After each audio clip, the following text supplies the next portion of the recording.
रामू बड़े उत्साह से शहर की ओर निकल पड़ता है और चतुरलाल वहीं खड़ा मुस्कुराता रहता है। इसी तरह वो बाकी दो लोगों के पास जाता है।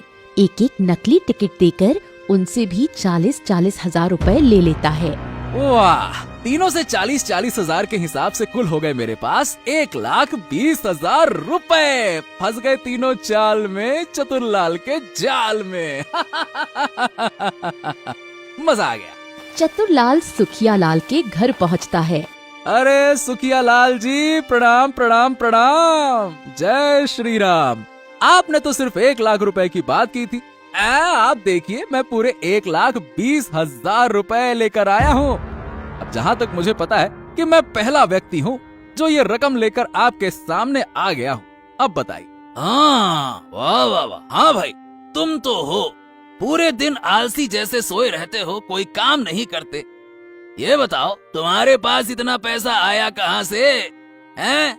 सुखिया लाल शक से चतुरलाल को देखता है। कहीं तुमने चोरी करके पैसे इकट्ठा तो नहीं किए है ना? बोलो।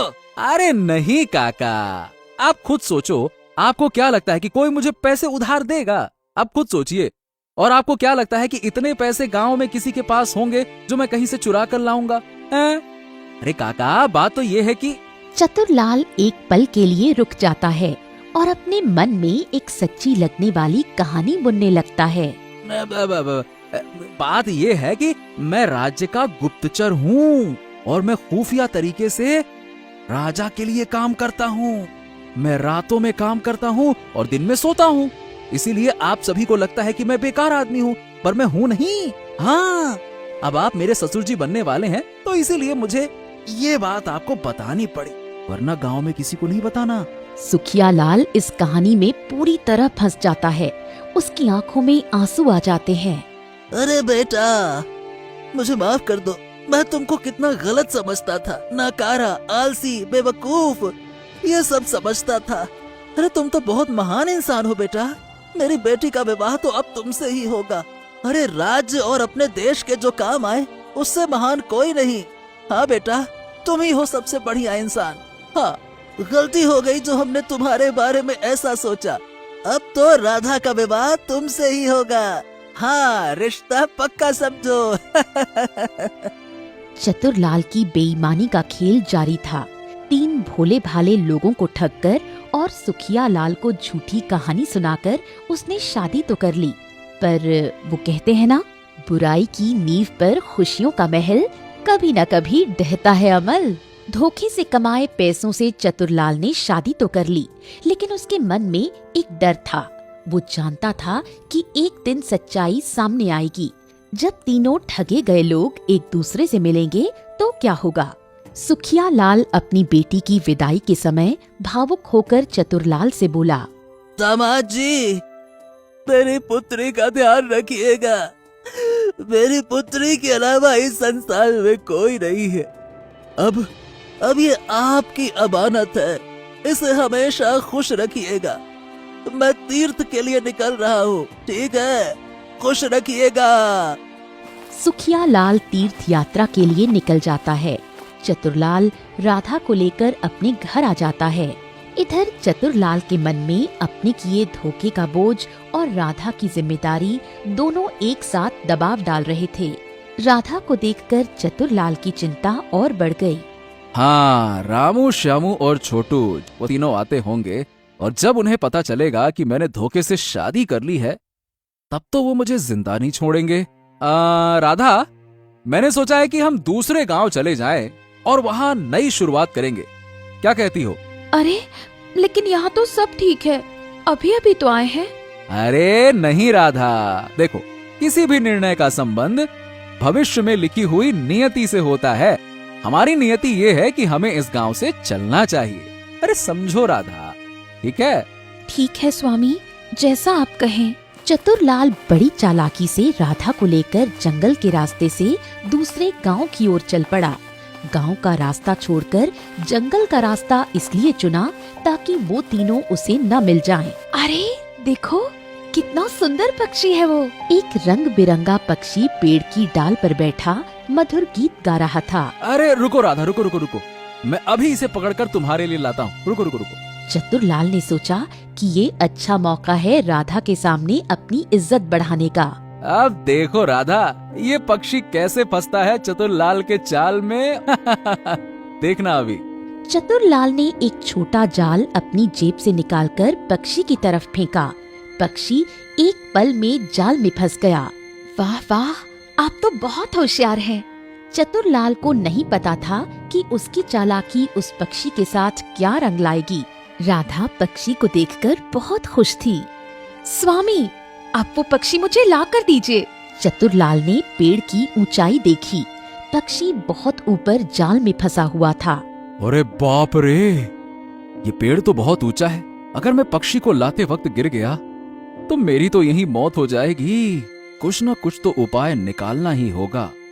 क्या हुआ स्वामी, आप रुक क्यों गए? चतुरलाल की चालाकी अब उसे ही परेशान कर रही थी।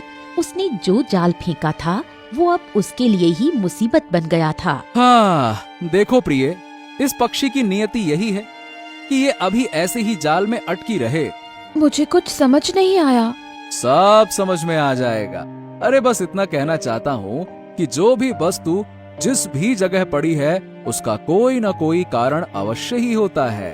तभी राधा को एक पगड़ी दिखाई दी। स्वामी, क्या इस घने जंगल में जो यहाँ ये पगड़ी गिरी हुई है, इसका भी कोई विशेष कारण होगा? हाँ है ना, और मुझे अच्छी तरह ज्ञात भी है। तो बताइए ना क्या कारण है। मैं ये बात तुम्हें अभी नहीं बता सकता, समय आने पर अवश्य बताऊंगा प्रिय। अच्छा ठीक है, पर मुझे बहुत भूख लग रही है। चतुरलाल को तभी अंगूर का वृक्ष दिखाई दिया। अरे रुको प्रिय, मैं अभी तुम्हारे लिए अंगूर तोड़ कर लाता हूँ। चतुरलाल अंगूर तोड़कर आया। राधा ने जैसे ही अंगूर खाए वो बेहोश हो गई। अरे लगता है इन अंगूरों में बेहोश होने की ताकत है। चतुरलाल की आंखों में एक चमक आ गई। हाँ, चलो इन अंगूरों को अपने साथ रख लेता हूँ, काम आएंगे। चतुरलाल ने बचे हुए अंगूर अपनी जेब में रख लिए। फिर उसने राधा के मुंह पर कुछ पानी के छींटे मारे। पानी के छींटों से राधा तुरंत उठ गई। चतुरलाल के दिमाग में कोई योजना बन रही थी। इन बेहोश कर देने वाले अंगूरों का इस्तेमाल वो किसी खास मौके के लिए करना चाहता था। वो दोनों आगे की ओर निकल पड़े। जंगल में चलते चलते दोनों थक गए थे। अब शाम भी होने लगी थी। हे भगवान, जंगली जानवरों की आवाजें आ रही हैं। अब यहाँ रहना ठीक नहीं होगा। हाँ स्वामी, मुझे भी डर लग रहा है। अरे बहुत दूर आ गए हैं। अब किसी पास के गांव में रात काट लेते हैं, फिर कल सोचेंगे आगे क्या करना है। राधा थकी हुई थी पर चलती जा रही थी। दोनों जंगल से निकलकर पास के गांव की ओर चल पड़े। वे दोनों एक गांव में पहुंचकर एक घर के सामने खड़े थे। चतुरलाल ने आवाज लगाई। अरे कोई है क्या? क्या हमें एक रात के लिए रुकने की जगह मिल जाएगी क्या आपके घर में? कोई है क्या? तभी एक आदमी बाहर आया। नहीं, हमारे गांव का उसूल है, हम यहाँ किसी को भी मुखिया की इजाजत के बिना रुकने नहीं देते, समझे? अच्छा, ऐसी बात है क्या? हाँ, यही नियम है। अच्छा, तो मुखिया का घर कहाँ है? बेहतर यही होगा कि आप वहाँ ना जाएं। इस वक्त मुखिया बहुत गुस्सा है और परेशान है।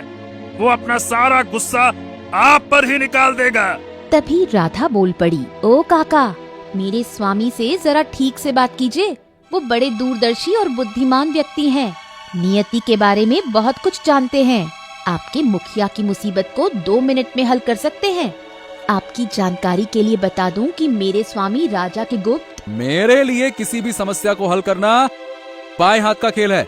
चलो ठीक है, चलो राधा, हम कहीं और चलते हैं, चलो।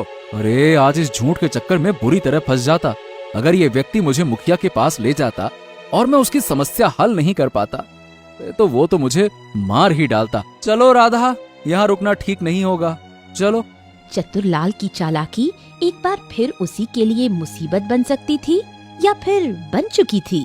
मुखिया का नौकर, जो अब तक चुपचाप सब सुन रहा था, बोल पड़ा। तो तुम हो जो कोई भी समस्या सुलझा सकते हो। तो चलो हमारे मुखिया जी के पास चलो, चलो। और भैया अगर समस्या ना सुलझा पाए तो बहुत कड़ा दंड मिलेगा और तुम्हारा हो जाएगा ढिंक चिका ढिंग। हाँ। देखिए मैं स्वामी आप तो इतने ज्ञानी हैं, जरूर कुछ कर सकते हैं। चतुरलाल अब दोराहे पर था, न जाए तो भी मुसीबत, जाए तो भी मुसीबत।